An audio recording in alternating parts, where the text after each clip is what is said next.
Hello everyone, and welcome to this webinar on creating 3D rebar cages for structural elements inside of the Greytech PowerPack for Autodesk Revit. For those of you that have not been to one of my webinars before, quick introduction. My name is Simon Dickinson. I've been technical manager for Greytech here in the UK. Been with Greytech for 19 years now. I've been an advocate of BIM for well over 18 years. I'm an Autodesk certified professional and also an Autodesk certified instructor. If you do have any questions on the PowerPack, please do get in touch. Feel free to email me at simon.dickinson@greytech.com. And please join me on LinkedIn at sdickinson1. So those of you that don't know who we are as Greytech, we've been in business for over 30 years now. Our headquarters are in Paris. We currently operate in 11 different countries worldwide, and we have over 48 offices in them countries. We are a growing business. We are growing all the time. In the last 4 years, we've expanded the business by over 2.5 times. You know, we are now one of the largest Autodesk partners in the world.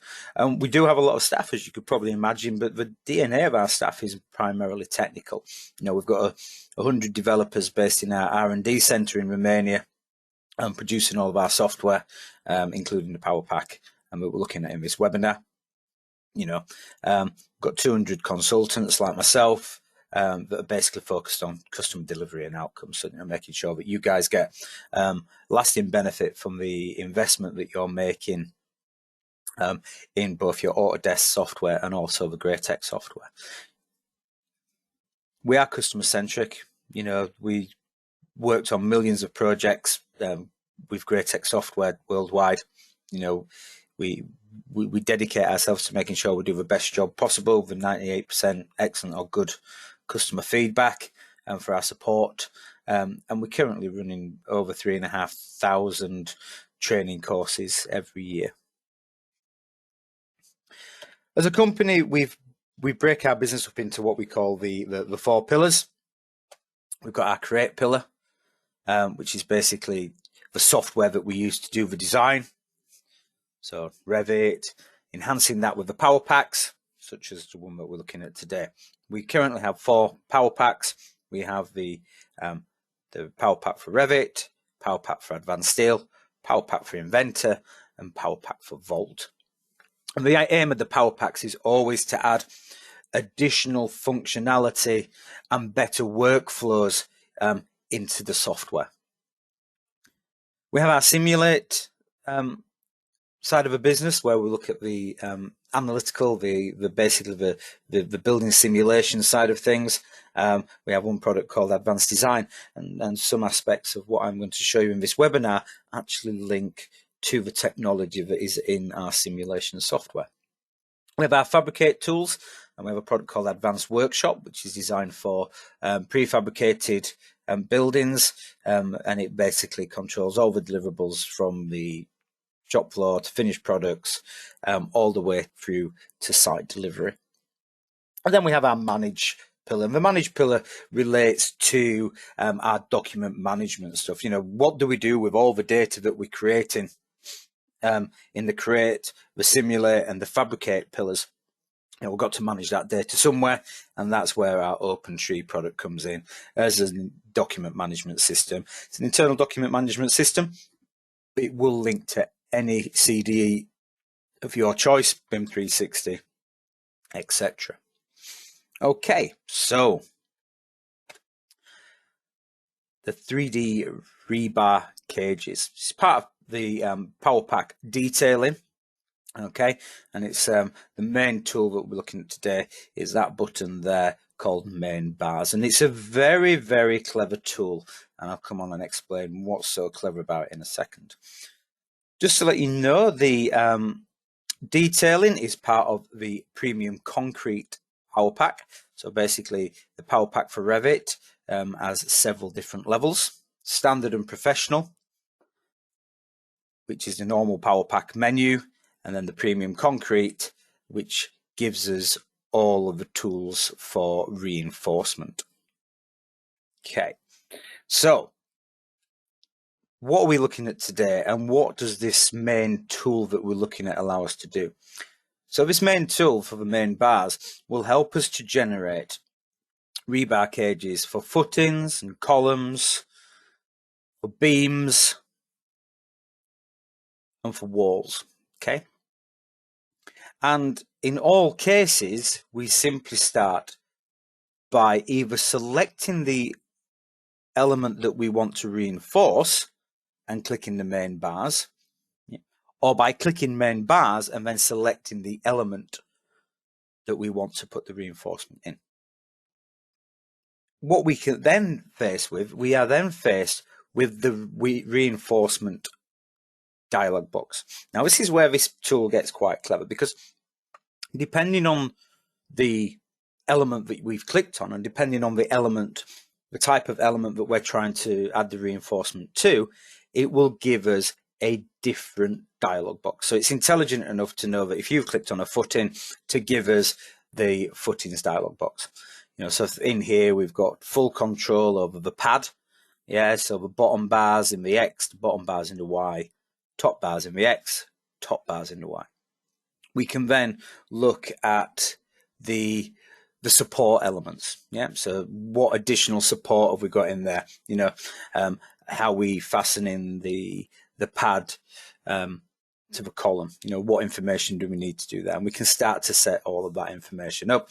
And then we've got control over any links or anything that we're wanting to put into the base of our column. Yeah, that's actually based on the cage that we've got for this this foundation footing.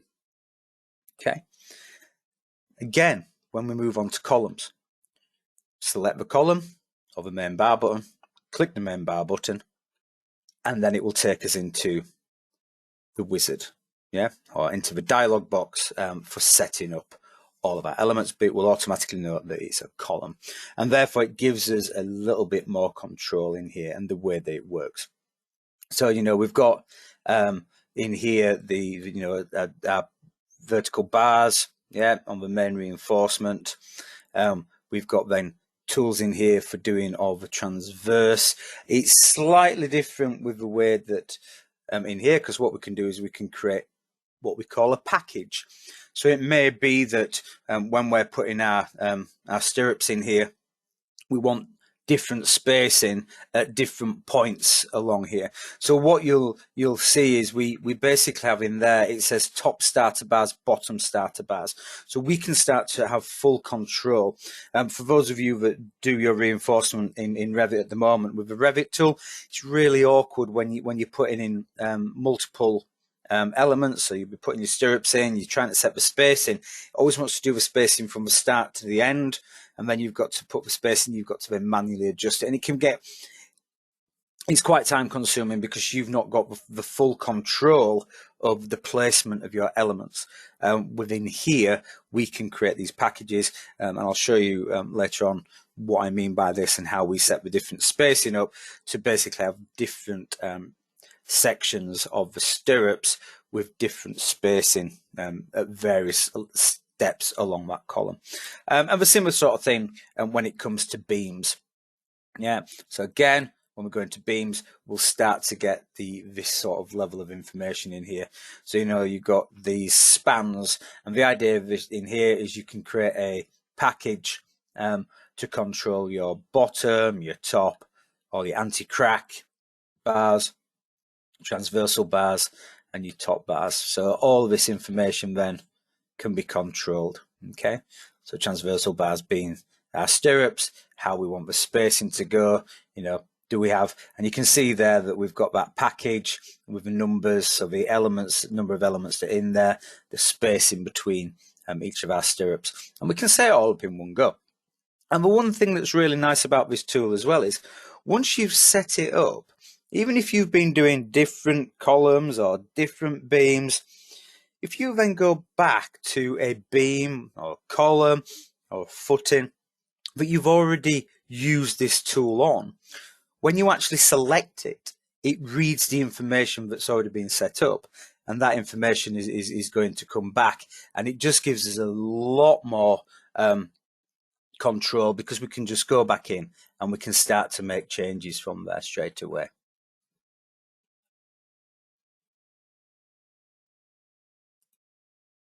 If we go to the next one, and there we go, then we've got the additional top bars. Okay, and then we come on to the walls. Okay, so here we are inside of the wall tools. Okay, and we've basically got a wall selected, again using the same tool, and then that will take me into the wall configuration. Okay, so we can then start to look at how this is set up, from the vertical bars, the horizontal bars. If you want to use fabric reinforcement in that as well, then we've got access to the fabrics. Got some transversal bars as well. So when we go into the transversal bars, basically, how do we want to have ties? Are we tying everything together, and how we're tying things together? Okay, so let's just click OK on that, and let's just pop over into Revit. Okay, so here we have a structural model, all made of concrete. Very simple, but let's now start having a look at how these work. So if I come down here, here's my footing. I'm just going to select one to start with. What you can do is, if all these are the same size as well, you can select them all at the same time. Okay, but I'll show you another really nice tool that we have. So if I select this footing, I can go to my PowerPack detail in here, and here we have all of the reinforcement tools. Okay, we also have a PowerPack design as well in here, which also has the main bar, and there's some more analytical tools in here, but we have got a crossover between the tools being on both menus. Okay, so what I'm going to do, I've selected this footing, and I'm just going to go to the main bar tool. And as I mentioned, this will launch the dialog, and it understands straight away, yeah, what we have in here. Now, there's a few things you see, everything's grayed out in here. And the reason being is the first thing I need to do is I need to tell it the quantity of bars. So in this case, I'm going to put 13. As soon as I do that, it will activate the rest of the dialog. So let's put some 13 bars in, and I want the spacing to be, so it's looking at the spacing here at 119. Quite happy with that. I can put an offset in there, 99. So we can put the offsets in. Yeah, so the S, if you notice, we can follow what the offsets are for the bars, spacing, and we can put cover offsets in as well. Let's go to my cover, 53, 40, 40. We can choose if we want hooks at the start and the end. So I'll put them in. Then I need to do the same with the bottom bars for the Y direction. So 13. Set the size up. Put my spacing in. So put my offset in as well.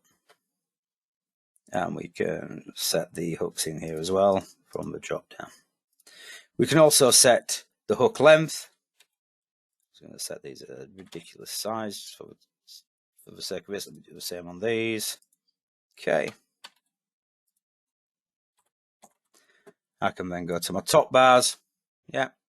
And again, we could just very quickly do the same thing on here. Don't want any hooks on here, so slightly different. And now get the top cover offset or distance. And I can do the same for my Y bars. Set 99, 53, 40, 40. Okay.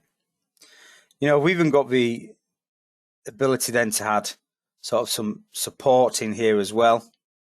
You know, let's just let's stick that as 3, that as 2. Okay. And we've even got the links that we want to add in as well, and the spacing. I'm going to leave them out time being. Click OK, and this will now generate the reinforcement. And as you can see, it's already set the visibility settings as well. So again, normally that would be invisible, but we've started to get that information, in there. And as I mentioned, if I select that foundation again, that footing, we go back into detailing and I go back to the main bars, it is going to give me access back to this dialog, but it's going to know all the settings that I used originally. It doesn't matter if I've done something different to maybe another footing, I can still do this. The one thing that is really nice, and this is a tool which, if you've ever tried copying rebar in Revit, generally between elements, it never quite gets it right. And it's always maybe slightly out of the cover and you get error messages and all sorts. And one thing that we have got in here is if I go to the rebar in element, I can go copy.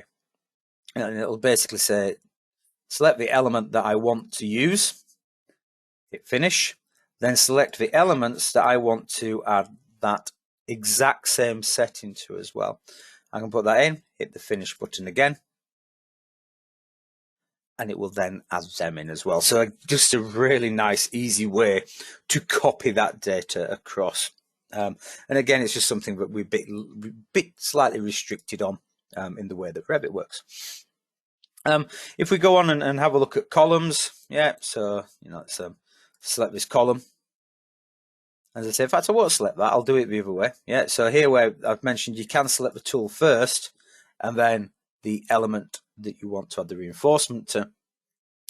So it works in both directions as well. So here we go. Here we have now the configuration for my column. Okay. So what we can do here is, you notice everything's grayed out. So I want to go to my main bar first. Okay. And we've got the main bars, so from the top it's grayed out, we'll go down to our main bars. We can start to put the bars that we want in there. So, the two directions, the A and the axis. So we can see each side of this. So the two different sides, if I wanted a 2x3 cage, then I can start to apply that. And again, let's set the bars up. Okay.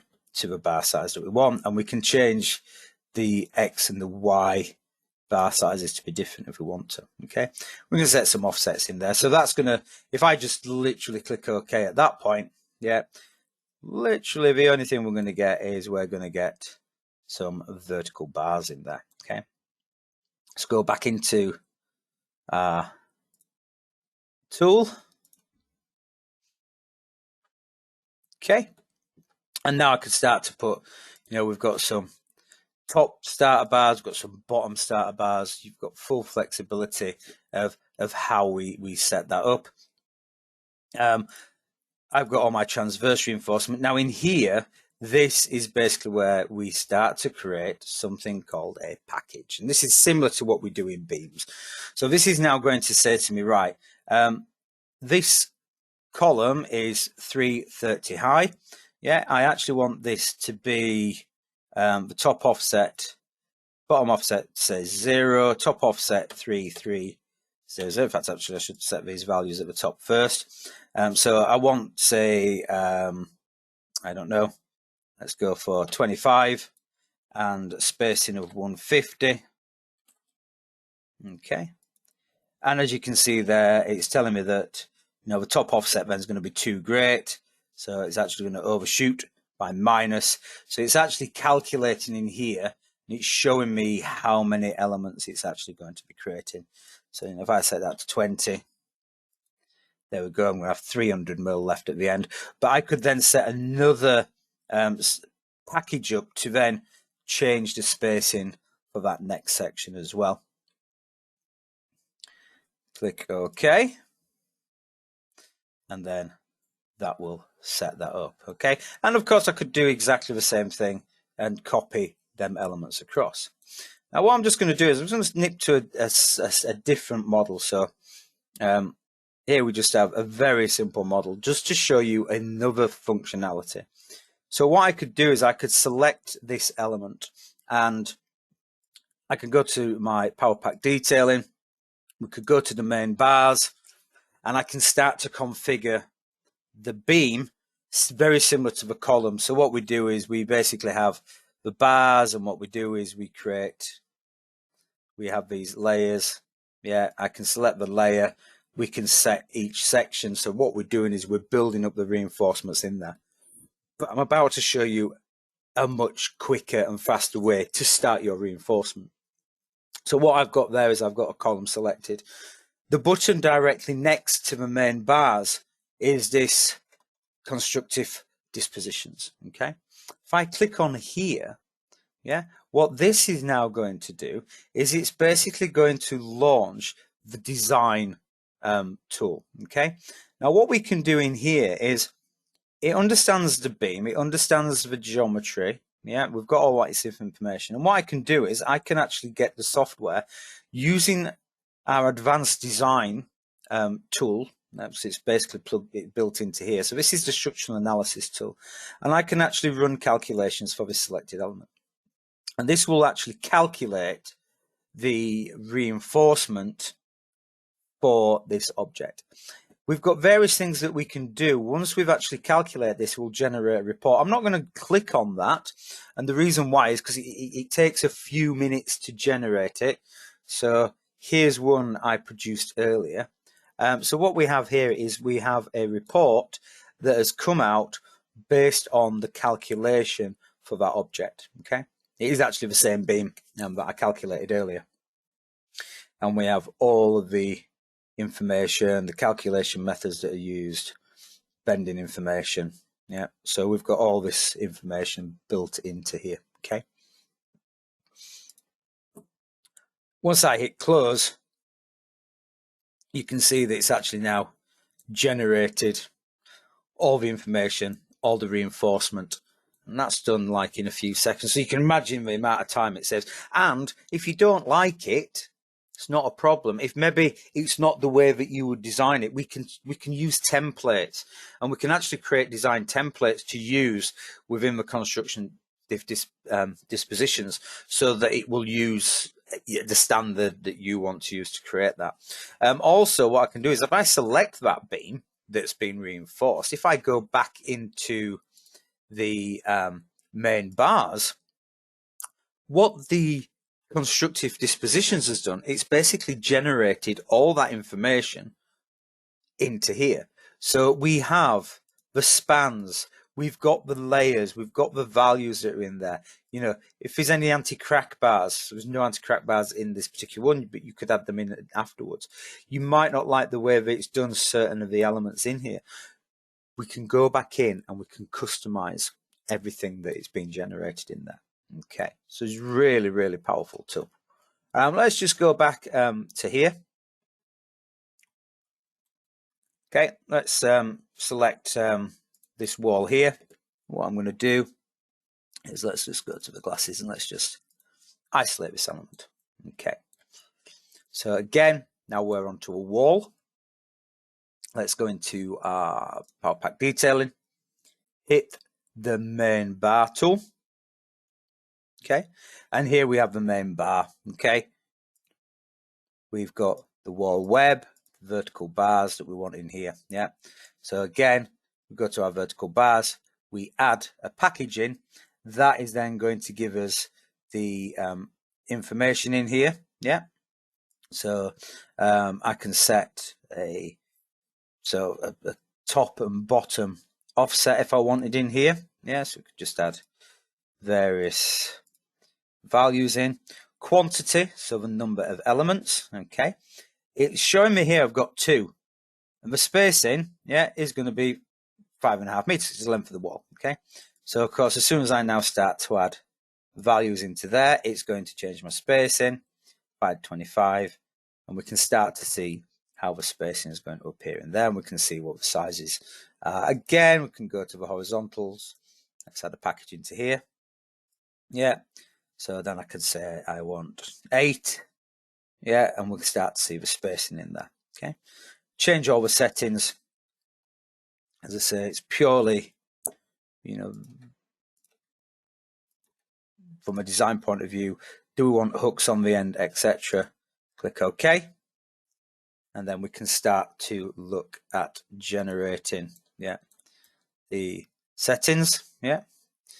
This is actually going into the slab below.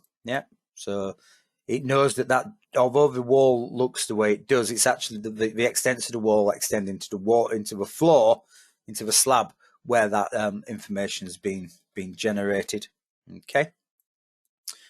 So we've now got that in there. Let's just, I might want some, I've got some ties at the end. I might want ties in the middle of it as well. So again, if I go back to my bars here, look, at the moment we've got 2, but we can then start to adjust how many and what the spacing is. So if I go 4, so it's going to be every 800. Click OK. It will then regenerate that based on the spacing as well. Okay, so it's very quickly generating that. If we just let me just undo my temporary hide isolate. Okay, and if we had a wall such as this that's got an opening in, we actually have another tool in the PowerPack detailing, which actually deals with, if I click on the drop down on the main bars, which we've got for access to the opening bars and various other things, how we link walls together. Do you need any additional bars on the top of a beam where it's tying in to the slab above, etc. Okay. What we can then do is, if I just use the constructive disposition on this wall, this will actually utilize the opening tool as well. So again, I can use this. This is looking at basically when I first run this, you'll notice it has actually generated some information in the background. What it's done is at this point is it's put the minimum amount of reinforcement in that's calculated based on the size of that object. Okay. If I just do a run calculation for selected, then we can do that. Another thing we can do as well is, when doing the calculation, obviously this is just taking into account the information that's got at hand. If this model has got all the loads already assigned to it. If you don't have the loads assigned to it, then it's working out just on the size of the object. We haven't got any loads, so it will make certain design assumptions, and we can control them within the software. But it will now, once I've generated it, it will actually then look at it based on the loads in here. However, if you've been using advanced design to do the whole of the structural analysis within your project, okay, and you've taken it across to advanced design, we can get a GTC file, and I can use then the GTC file, which is the results file for this building. Okay, so then what we're doing is we're actually using the structural analysis results from advanced design to generate the reinforcement based on the analytical results. So we're getting more and more accurate in the way that information actually works. Okay, and then that pulls that in. Okay, so that's an introduction to the main bar tool for generating our 3D rebar cage. So, any questions? I know there is, because I've been watching them come in. So just bear with me. Let's get to the questions. My questions dialog box seems to have messed up, so let's just see if we can stretch that out. Okay. Yep.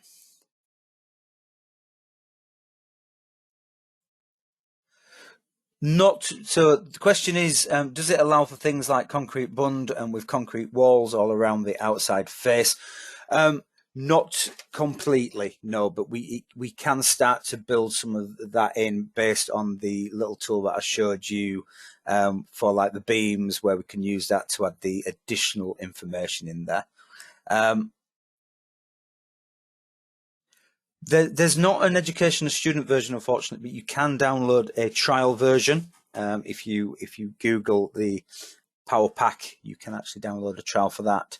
Do you have to work out the correct dimensions for reinforcement so that you do not have two different bars populating the same space and overlapping? No. We have other tools for lapping. So what we can do is we've got a cranked bar tool in the PowerPack. So if you do, to a certain degree, yes, you can calculate it to stop it overlapping. But what you can also do afterwards is you can either manually move it, or you can use our lapping tool. We've got a cranked bar or lap, and we can actually tell it to lap 2 bars, and it will automatically then put the offsets in to sort that out. So is there a ready-made library of template reinforcement cages in the constructor's disposition? We've got the default ones, and that's the ones that I've been using today. So that's just the default method, but we can actually change that and then create our own template. So by default, it uses the default templates that are inside of there. When it comes to pile caps, it can't currently do pile caps. It can only do footings. So as long as it is one of these nested families, we can start to do that, but we haven't got full support yet. Yes, the on that case was for the element surface to center line of the reinforcement bar. It is the center line offset. Let's go down, see what else we got.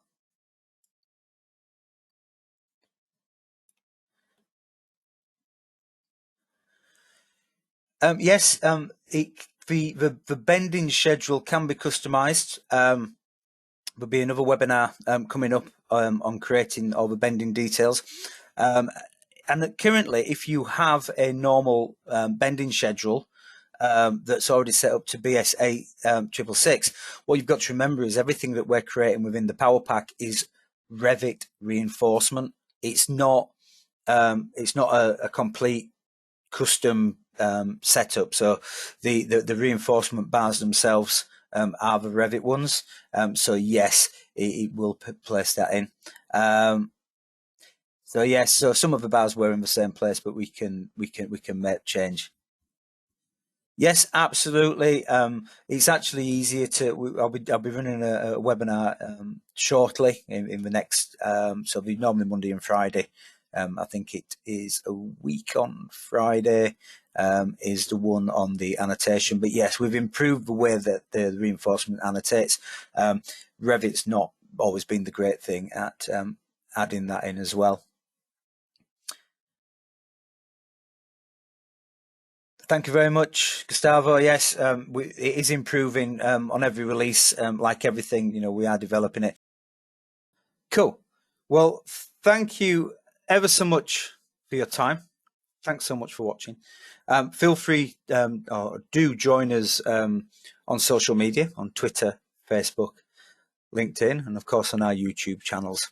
And I look forward to speaking to you all again on one of our next webinars. Until then, stay safe.